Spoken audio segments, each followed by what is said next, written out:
What's poppin'? I wanted to get on here and just like talk about just what's on my mind lately, I guess. I've been thinking a lot about relationships and wow, I'm just like really just getting comfortable here. Okay. um, I've been thinking about relationships, specifically relationships that have, like, when like you're in like an abusive relationship and then you move over to a healthy relationship afterwards and you're like, whoa, is this what love is? Oh my god, where has this been my whole life, kind of thing. Well, that's just like the thing I'm thinking about right now. It's the thing that's been on my mind. I kind of wanted to use YouTube as just like a big, I suppose, mental dumping ground for like my thoughts about mental health and stuff like that, because I work in the field. And yeah, I wanted this to be informative. I also wanted this to be like a nice place of connection for other people that have gone through stuff, that have just experienced life, I suppose. Because I mean, like, you experience life in a variety of different ways, right? And like everybody experiences it differently. But I don't know, it's just, I have a lot of experience. I've had a lot of experiences in my life, and I just kind of wanted to share them, I suppose, with people. So that's just kind of where we're at now. Yeah, I've just been thinking, like,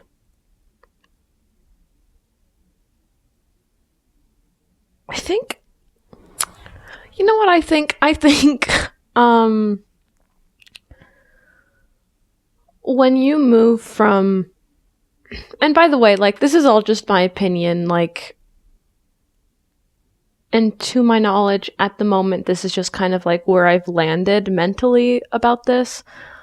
But like, I'm also completely open for interpretation and for my views to be changed, because I think change is important for growth. And so I think the majority of the things I have opinions on are going to be open for growth and open for change. Because I'm a human being, and human beings change and evolve and grow. So, yeah, just like thinking about the difference between that. Because like, I've recently got out of like a super unhealthy relationship. And so, I say recently, but it was in like April, so that's like a long ass time ago. But like, anyways, it was just like, it got me thinking back to when I was like 16 and going through something similar. And just like the amount of heartbreak I felt in that time, and just like not having the tools to process it, not have the tools to understand what was going on, when it was going on, as it was happening, and then going through something that was as bad as that one relationship that happened when I was 16, but then going through it at 22 and 23, it's like a very different experience. Because I had like more tools involved in my toolbox. I understood more. I don't know, it was just like a really different experience.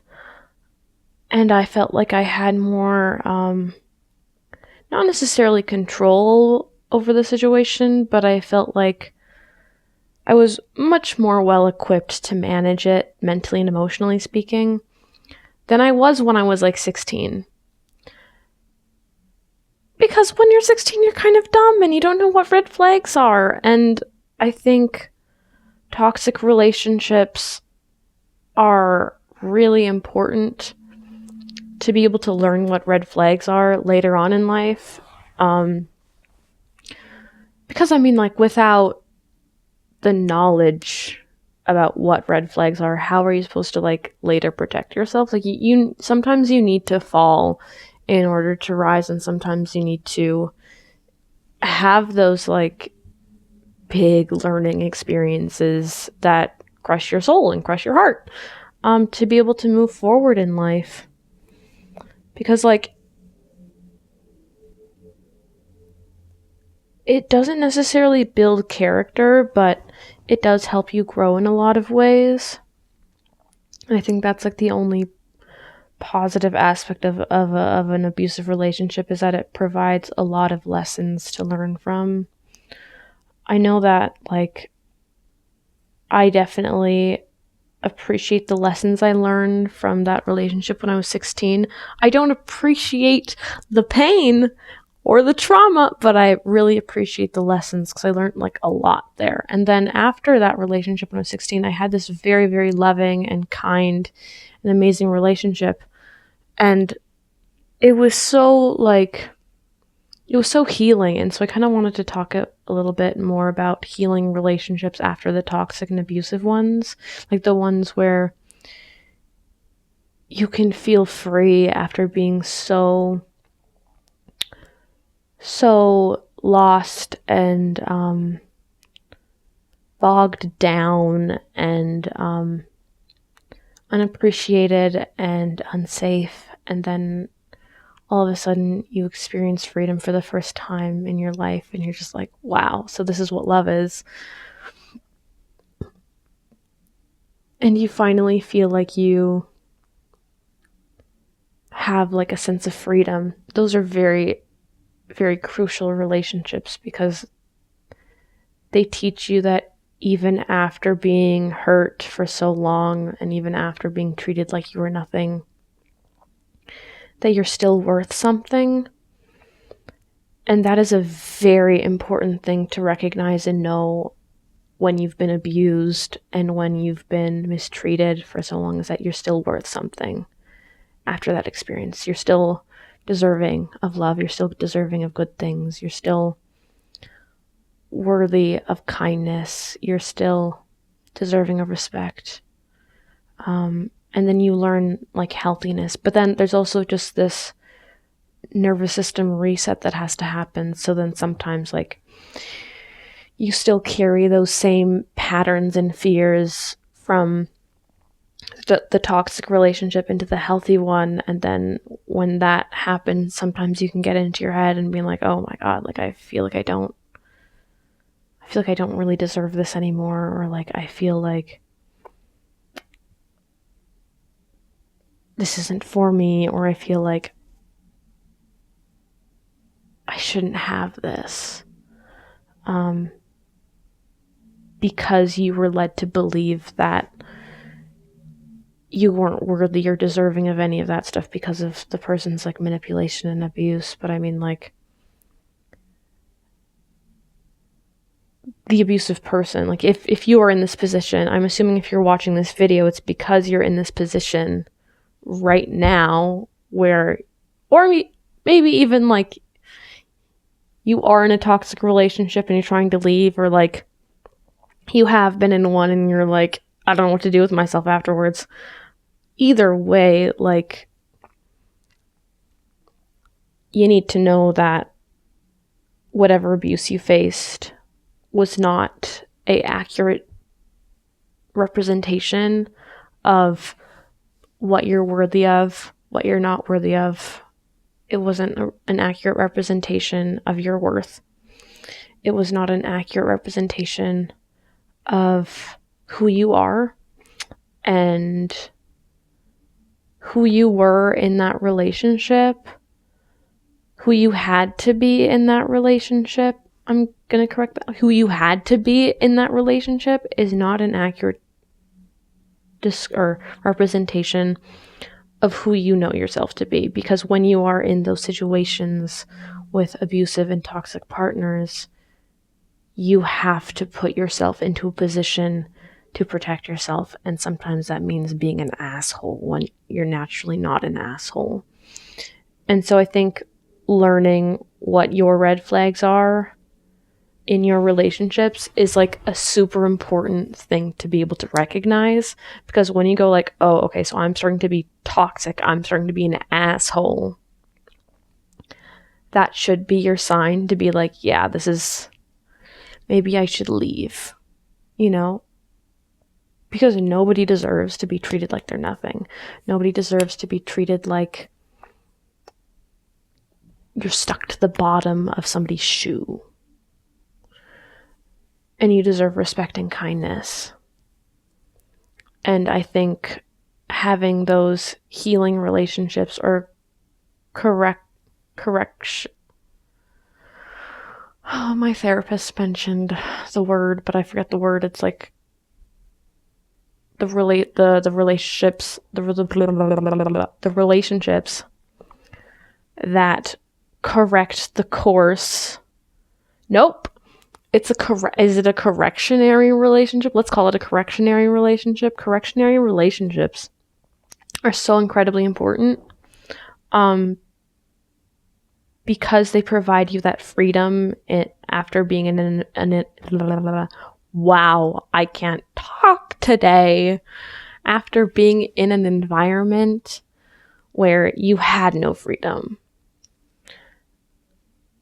And they give you that time to explore who you are after that trauma, and they give you the space to be loved unconditionally after that trauma, which is very healing, because typically after those relationships you're like, oh, I don't deserve this, I'm too fucked up to have this or to have that.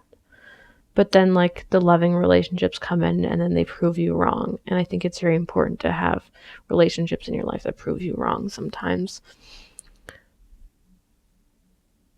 Or like relationships that prove your beliefs wrong sometimes, because just because a belief is real for you doesn't necessarily mean that it's a universal truth. You know, so like sometimes you can believe that you're worthless. Sometimes you can believe that you don't deserve love. And sometimes you don't even know that you have these beliefs, but they're just like locked into your nervous system. And they're like subconscious, so they're like locked into your nervous system, but you just don't know that they exist. And it's just like difficult to undo it, you know, because you're just like, ugh, how do you get rid of this? And I don't know, I think a lot of it has to do with integration, because it's not really a matter of like fixing who you are, fixing what you've been through, fixing your trauma, fixing the situation. It's really just about accepting the fact that that happened and then moving forward with who you want to be now.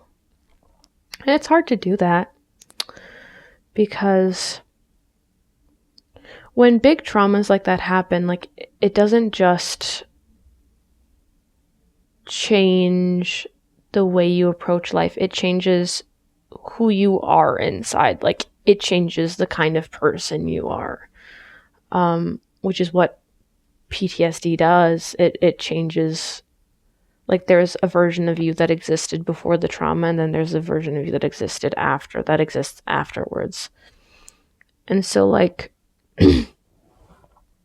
I think even in terms of PTSD, a lot of people like to talk about how like you can come back to who you were before, but I don't really necessarily think that's true, because who you were before didn't have these lessons. Who you were before didn't have this wisdom. Who you were before didn't have this knowledge. And so I think it's when you're healing from large traumatic events, incorporating the lessons you've learned and then moving forward with your life is kind of where it's at. Because then it's just a matter of forward momentum instead of trying to go back to something, like going back towards the past. Because like you can't live in the past, you can't live in the future, you can only live in the present. And well, the present is offering you a chance to experience life in a different kind of way, to incorporate the experience that you've endured, into who you are now, accept that experience, move forward in a new kind of way. I think that's the way I tend to approach my own healing, but then it's also the way I approach healing with my clients too. Just deal with where we're at to then move forward. Understand the past, understand how the past affects the present. And then, just dealing with where we're at right now.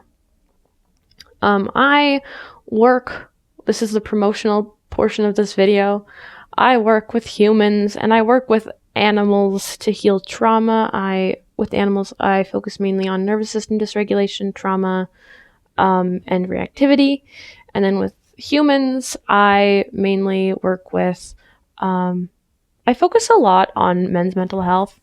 It's kind of like my special little area of expertise. That being said, I don't solely work with men, but I do tend to work with men the most. I work with first responders. I work with people that have endured PTSD, PTSI, CPTSD, so childhood trauma. I work with people that have experienced abuse, neglect. Same thing with animals. So if you want more information on how to book a session with me, go peep the link in my bio to my website for more information on that. Shoot me an email. I also have an Instagram and I also have a TikTok. And so, subscribe if you like this kind of like raw content. Just like this raw Olivia. Oh yeah, my name's Olivia. Hello. I'm the owner of Synchronicities Coaching. Yeah. I've coined the name for my subscribers and followers as my synchronizers because I think that's really funny.